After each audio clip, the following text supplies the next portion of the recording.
Hello, what up everyone? Another day, another verse na naman tayo. Day 222.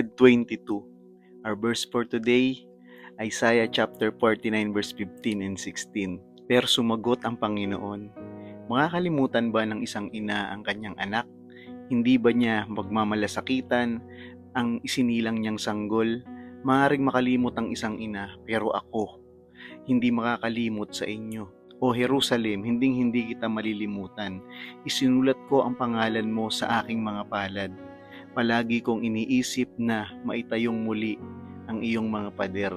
Naranasan nyo na ba na para bang pakiramdam nyo nakalimutan na kayo ng lahat? Maaaring nakalimutan kayo ng tao, ng mga minamahal nyo sa buhay, ng panahon, or even God, di ba? Minsan, iniisip natin nakalimutan na tayo ng Panginoon, kaya hindi niya tinutugon yung mga panalangin natin. Ganon din ang Israel. Naranasan din niya ang mga bagay na yan. Nung mapokus siya dun sa sitwasyon na meron sila, na parang naghihirap sila, ang hirap-hirap ng sitwasyon. Tapos napatanong sila, nakalimutan na ba ako ng Panginoon? And isa sa mga very comforting na response ng Panginoon yung binasa nating verse.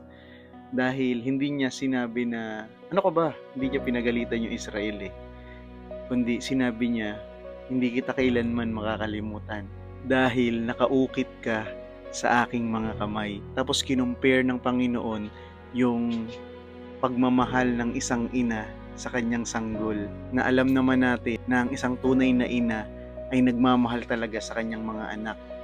But then again, sometimes nakakalimot din sila dahil hindi naman talaga sila perpekto. Pero sinabi ng Panginoon na kahit na makalimutan ka man ng iyong ina, pero siya, hindi kanya makakalimutan. Hindi lang tayo nasa isip ng Diyos palagi, kundi inukit niya tayo sa kanyang kamay.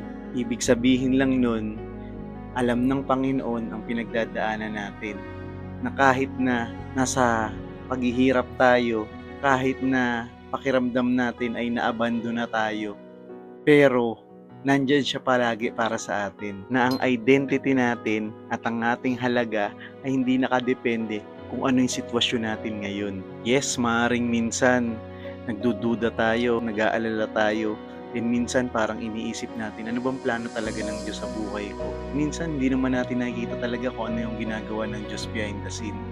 But maaari pa rin natin siyang pagkatiwalaan kung alam natin kung ano yung puso ng ating Panginoon towards us, na hindi kanya kakalimutan.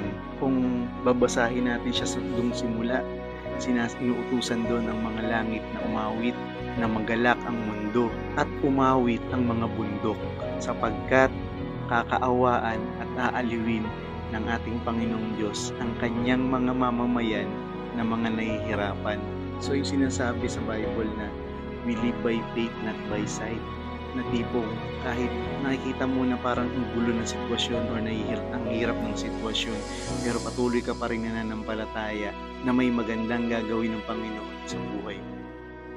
Nire-remind tayo dun sa verse 13 na mag-rejoice tayo sa Panginoon dahil nga aaliwin daw niya tayo, na manggalak daw tayo, especially kapag nahihirapan tayo, dahil daw nakikita tayo ng Panginoon, aaliwin niya tayo, and lagi siyang may habag at biyaya sa bawat isa sa atin. Our God is so compassionate sa bawat isa sa atin. Alam niya yung mga pinagdadaanan natin, and God sees us. Kilala niya tayo. Ang lahat-lahat sa atin ay alam niya. Even hindi lang yung mga positibo, kundi pati yung mga negatibo na ugali natin, alam lahat ng Panginoon. Inukit ka niya sa kanyang mga kamay. Imbis na malungkot, pasalamatan natin ang Panginoon dahil sa mga bagay na yun. Kapag pakiramdam mo hindi ka napapansin ng mga tao, or parang hindi ka na-appreciate, lagi mong iisipin na alam ng Diyos ang lahat. Kailanman ay hindi ka niya makakalimutan. Magtiwala lang tayo sa puso ng Diyos sa atin.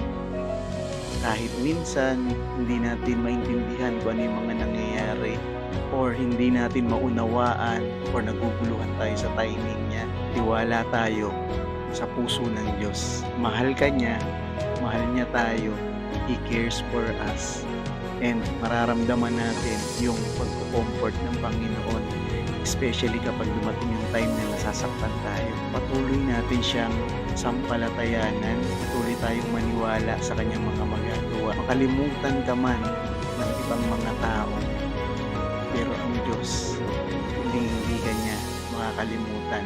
His unfailing love and His compassion will never ever fails. God bless everyone, and nawa ay patuloy nating palaganapin ang salita ng Panginoon dito sa mundong to.